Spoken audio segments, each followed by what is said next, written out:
Good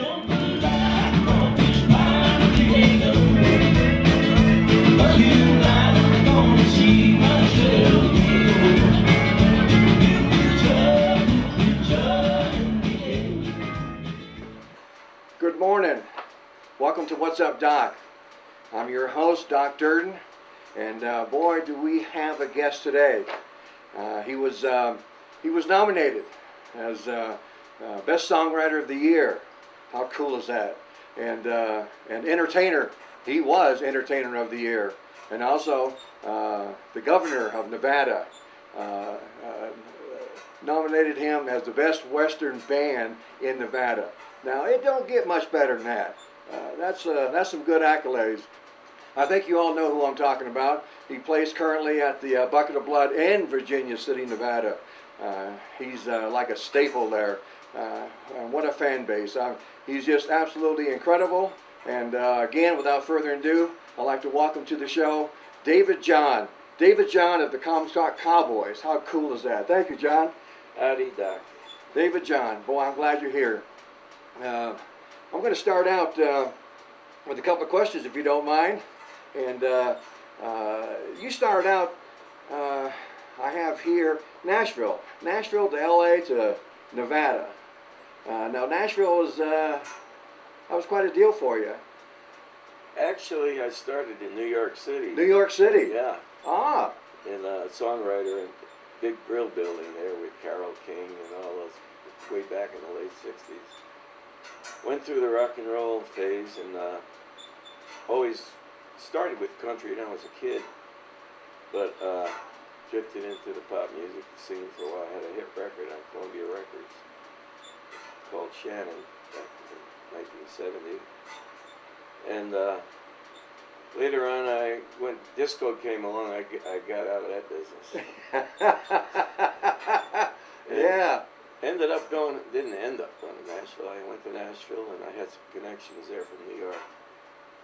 And started writing there with pure Southern music. I was there for 10 years. 10 years in Nashville. Yeah. Now that sounds like unusual to me. In other words, certainly people have made careers in Nashville,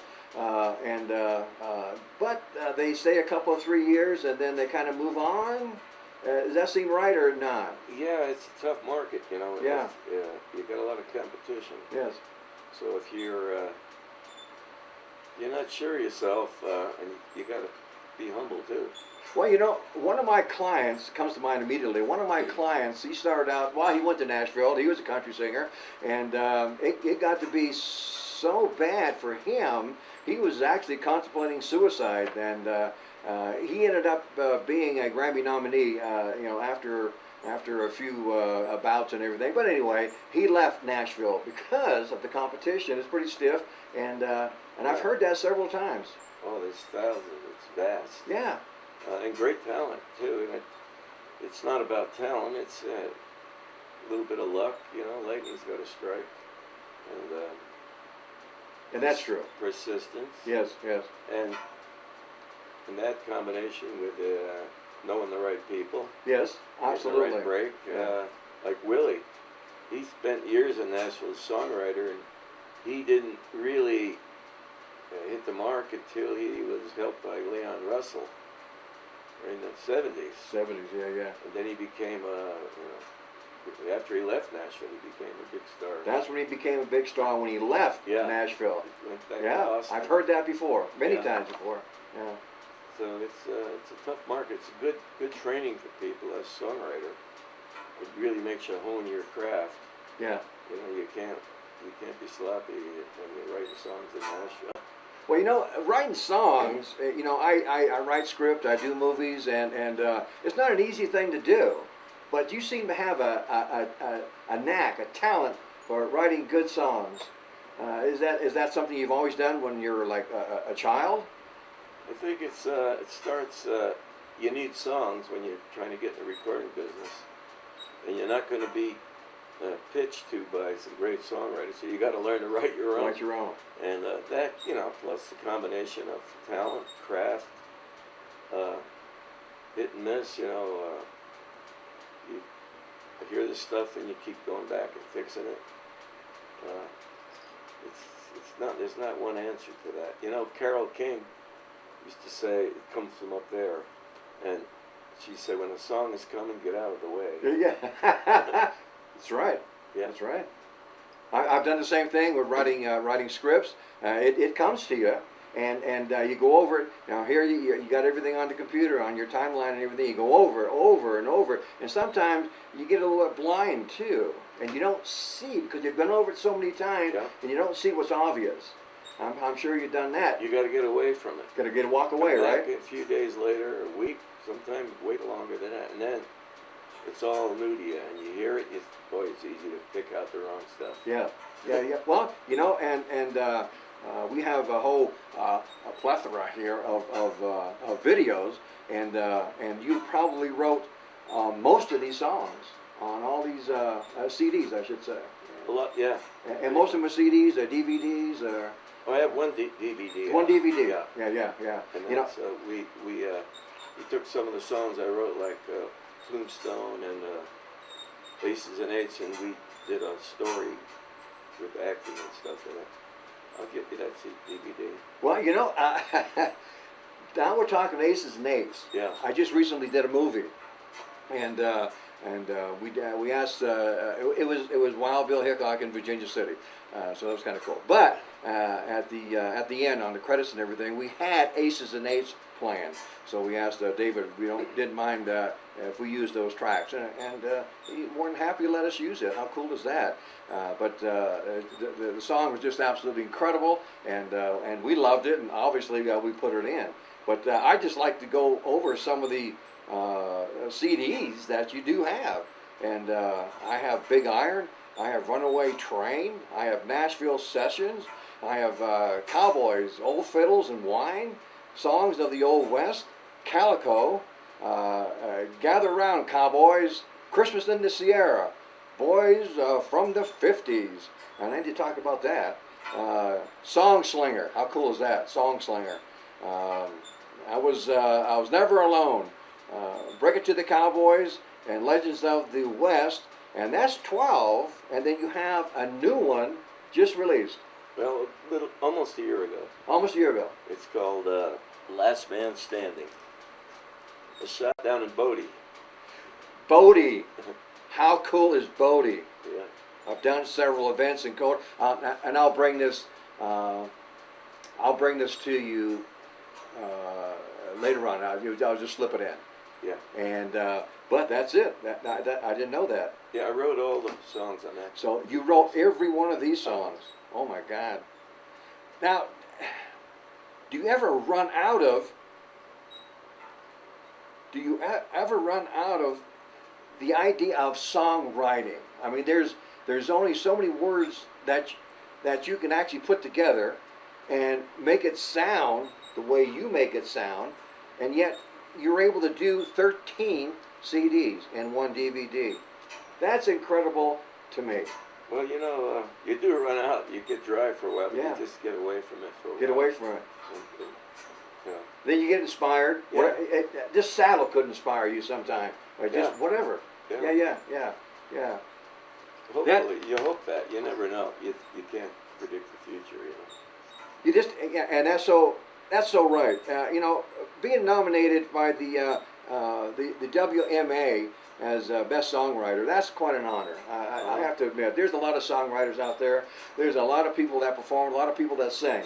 But to be nominated best songwriter, now that's you're doing some good stuff. You're doing some good stuff. And Entertainer of the Year, I would like to have that. That was nomination. Nevada Magazine just this month. Yeah, that's an affluent magazine, Nevada Magazine. Yeah, Yes. I was surprised to see it because I didn't know about it. Didn't know about it. Yeah. What an honor, yeah. It is. It is an honor. And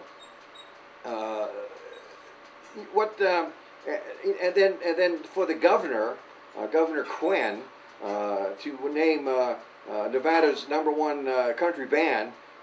That's an honor also. I know Governor Quinn. I've entertained for him also. A little different platform that you're on, but I enjoyed Governor Quinn, and he certainly nominated you. What do you think about that? He became a fan of ours, and that was kind of an because the governor, you know, and he used to come to the bucket with his wife and security and sit there and watch us, and he just loved the old Western music. Now, see, I didn't know he used to come to the bucket. Yeah. And he brought security with him, huh? Yeah. Yeah. So Kenny Gwynn was a great guy too. He had a terrible end, you know, in his life. It was a tragic accident. Yes. He died. After him, Jim Gibbons became a friend of ours and a fan, and he was a congressman at the time before he became governor. The governor of Nevada. Yeah. Yes. And he gave some of our CDs to George Bush, and I got a letter from Really? Bush thanking me for the CDs. So that was pretty cool. That is cool. Yeah. I like that. Yeah. Now, talking about awards, there's one award that I really have to mention. I was over your bunkhouse a few days ago, and there's a plaque on the wall, and that's from the Veteran Wall. Yeah. Yeah. I wrote this song called The Wall. The Wall. I happened to get an opportunity to go to Vietnam back during the war, and I was a USO entertainer at that time. We did a month over there. Now, I hate to interrupt you. You was a performer at the time, and you went over there. Mm-hmm. Now, how incredible is that? I love hearing that. We were booked by Hollywood Overseas, living in LA at the time. And my manager had the right connections. He got us a tour over there. And thank you for that service. Yeah, well, I didn't do any fighting. I just well, no, but you did. You contributed. You see, yeah. You know, being I'm also a Marine Corps a vet, and I certainly appreciate the entertainers that come over there and help out the cause. And I certainly thank you for that. It was an experience I'll never forget. I bet. We did 2 shows a day. We started down in Mekong Delta and went all the way to Fubai in north, you know, and ended there. And 2 shows, and UEs and C-130s. And it was quite an experience. You know, it was an experience. Late 60s. That was the late 60s, yeah. 68, 69? 66. 66, well, yeah. You know what? That was in 66. Yeah, we were there, yeah. Yeah. September, October that month. Yeah, yeah. It was a hot time over there. Well, yeah, and that was, and yeah. 66 was a hot time. Yeah. It was real hot. So you're over there, and certainly you're contributing your time. How wonderful is that? I'm amazed. I didn't know that. Never heard that before. Of course, then being as humble as you always are, it doesn't surprise me. You know, some of the stuff that needs to be told, and it's being told here by David John himself, and how wonderful is this. So now you got recognition for that because I seen the plaque. Yeah. Yeah, and that came from who?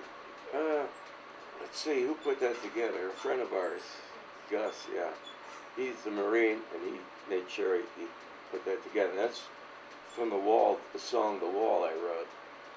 It's about what happens to a Vietnam vet when they come home and they have all these problems, you know. And they were hated by a lot of college kids and stuff, and they were called killers. That's right. And so the song is about a soldier, a Marine that came back and he died. And the whole idea of the song is his name should have been on a wall, even though he didn't die over there. That contributed to his demise. Sure, absolutely, and unfortunately, many of the vets that came over have passed on because of injuries that were caused, whether it be emotional or physical. Yeah. It's just alcohol and drugs. Exactly, and that continued on through their lives. Yes. So that song, and then that group that do that tour of the motorcycles start from out west here somewhere, go all the way to D.C. once a year. They stop at the bucket, and we have some drinks, and we do that song, and they get teary-eyed. Yep. Hold the flag up. It's a great event. Exactly, and I know what you're talking about. Yeah. I've seen it. Seen it, absolutely. And that's for everybody out there. Now, where can we either download or pick up a copy of The Wall? I'm sure it's. Do we have it on there? Sure, it's somewhere on the net. Yeah, I do know that if you go to the internet, David John's all over the place, so it wouldn't surprise me if it's there. But I think it's worth the while, absolutely, to go ahead and download that, and then whatever the cost is of doing that it'll be well worth the entertainment value just to hear. Being over Vietnam and being part of the entertainment, logistically, it's a tough thing to do, and not being trained and being overseas and seeing what you see over there. I'm certainly not going to get into that, but you have to hand it to them. Anybody, all the entertainers that do that, I just take my hat off, and certainly it's a tip of the hat to anybody and everybody that does that, and certainly a tip of the hat to you. It's just a wonderful thing. Thank you for that. So please go to the internet and check it out. You'll be amazed at what you see there with David John and the Comstock Cowboys. And now that that's been said, I do have to say that I've known you for years and years and years, and of course you've been a staple again at the Bucket of Blood. You don't like to wander too far from the bucket. I do know you have events. I believe in Laughlin, or is it? Well, it is down there somewhere. We used to in Amargosa Valley, but that's a few years back, and we used to travel more. I get a little lazy traveling, you know. But we do some. Yeah, we're just up in Gray Eagle area, which isn't too far. Yeah, yeah. And we're doing an event in Gardnerville on the September 30th. 30th. It's September 30th. Yeah. All right. Let's make that correction. So where we're at right now is you do certainly a lot of singing, and you're singing about life, you're singing about death, you're singing about horses, you're singing about cowboys and the way things were and the way things should be, and certainly that gives you a lot of inspiration, I'm sure. But that's you. That's primarily your songs. It gives you a lot of choices too. Yeah, it does. Ideas. Yeah. So in other words, the material is certainly there. Just about cowboys alone, there's a lot of material. Yeah. Oh, it's hard to run out. Yeah. And certainly, I'm on that venue also, and I've been at since I was 8 years old, so I know exactly what you're talking about when it comes to cowboys, and certainly this is a wonderful venue. Then the horses, I've had 7 horses, so I'm quite familiar with the horse end of it, and the way things were. Yeah, I'm old enough to know how things were, and we all have our opinions of how things should be, and so there's a lot of material there, and you've used it well. Now, and certainly with all that information, you do take the Comstock Cowboys to the Nugget. Now, the Nugget is a pretty good venue. There's a lot of entertainment value there through, well, I'm just going to run down a few names. We have Melissa Edgeridge, she's there. We have Trace Atkins. We have Vince Neil, Travis Tritt, Jay Leno. So there's some big names at the Nugget, and David John, the Comstock Cowboy, is among those names.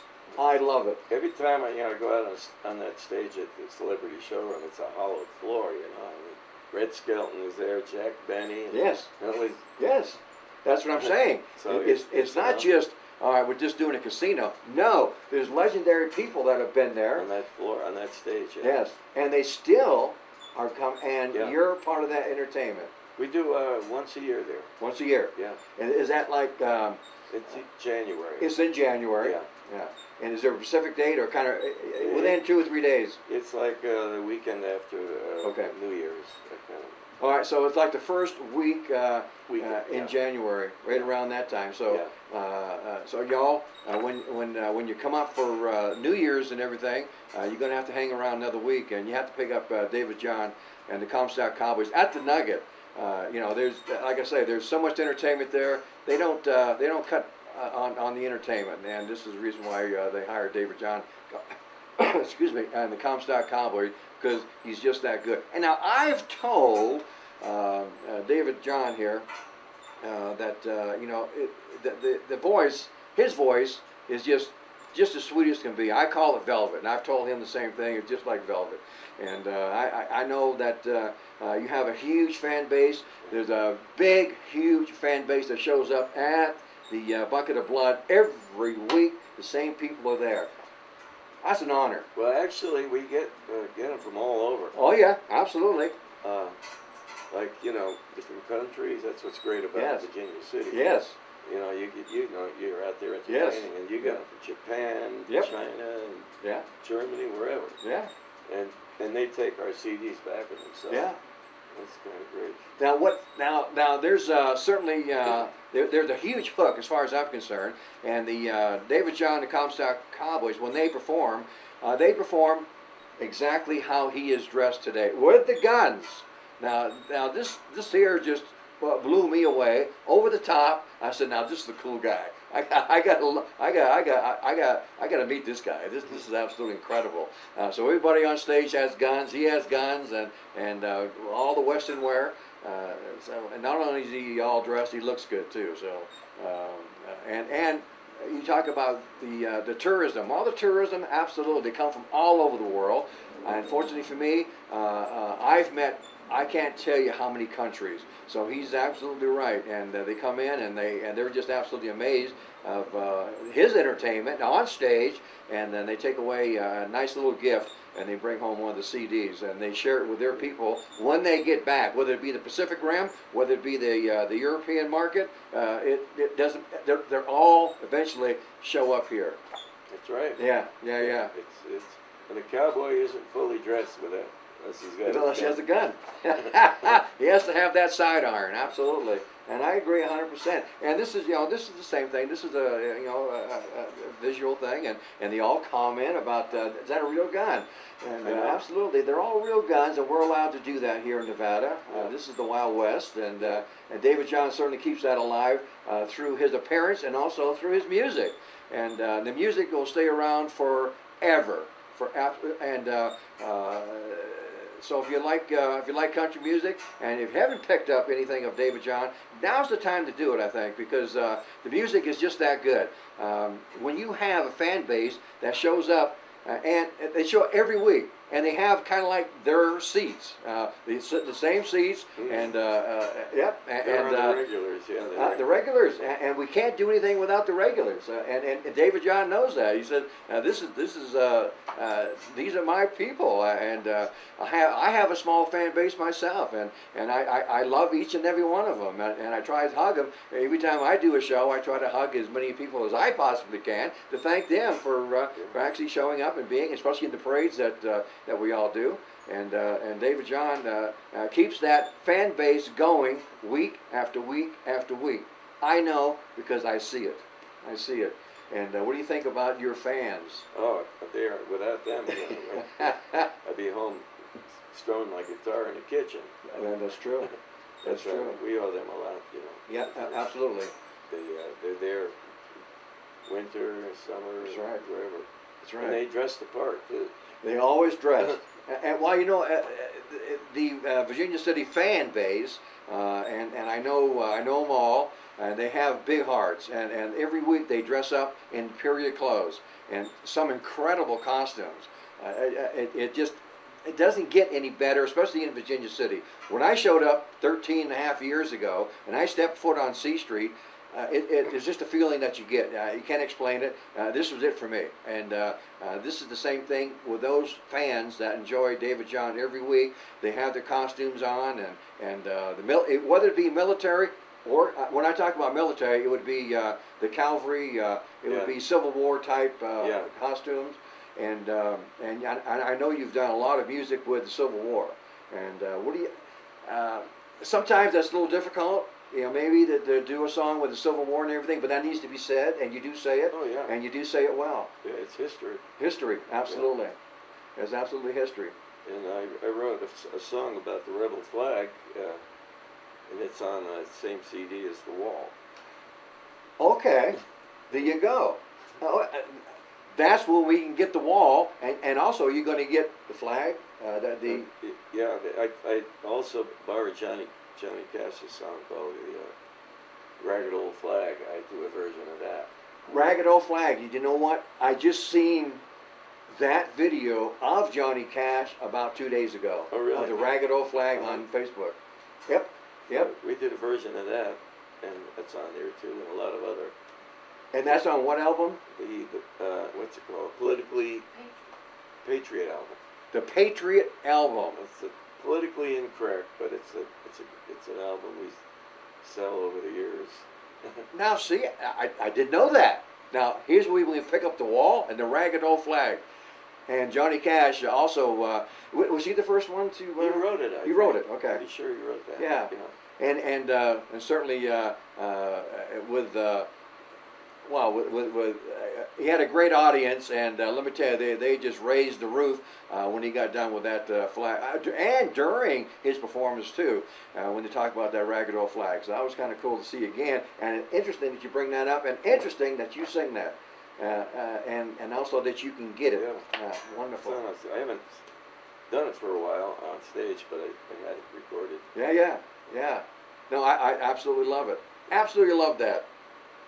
And what we need, and now the fans all know this, but David plays acoustic guitar, and he also plays the fiddle. Mm-hmm. Now, do you play anything else? Mandolin. And the mandolin. Yeah. I think okay. Yeah. I've seen that. I've seen that. That's when I do that military Civil War song. Yeah, that's right. And the boys dressed up, and everybody stands. The cavalry guys, and they stand up. Yep. Yeah. Been there, seen that many a time. Yeah. Absolutely. One of the favorites of your fans, and they do, and certainly all the respect they give you and the song. Absolutely. Yeah. It's one of the favorites. And now, did you start out with acoustic, like many of the artists have, or was it fiddle? I started on the mandolin, I guess. On the mandolin. See, I wouldn't have guessed that. 10 years old. Yeah. 10 years old. A small instrument. I was a little kid. Small instrument, but is that a little bit more difficult to play than the acoustic guitar? No, it's just a different technique. Just a little technique. The fiddle is hard because you're doing a bow and not a strum, so it's another technique. I was learning the fiddle, and and I had a teacher, and it's one of the instruments I absolutely love. Of all the, besides the drums. That's my number one favorite, but it's big, a lot of stuff. This one here is just okay. But I love the fiddle, but and got me a teacher out of San Jose. This is when I lived in the Bay Area, and I lived in San Mateo, and I drove to San Jose to get my lessons, and actually I was doing okay, and we're just about at an end right here. The time is ticking right here, so we need to wrap this up. But I would like to ask David, John, if he has any closing things that need to be said, and I wish he would say it here. Well, let me think. I don't want to put you on the spot because I think we've covered quite a bit. Yeah. And I don't think there's anything left because I got 2 pages and we just about covered everything. Well, is there anything that... all I could say is I want to thank you for having me on this opportunity.